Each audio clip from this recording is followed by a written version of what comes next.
Caesar කොහෙද ඔය ඉන්නේ? රඹුටන් කන්නවද? බලපන් දැන් උත්තර උඩ ගිහිල්ලා වැටෙනවා අක්කක් ඈ. සීසර්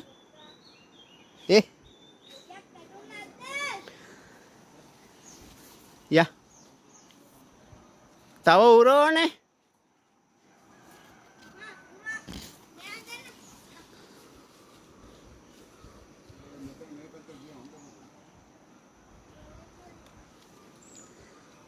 බලන්න රඹුටන් කන්න ඇවිල්ලා ගාවලට.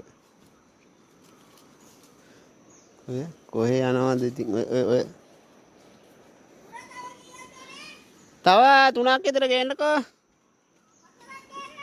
ආ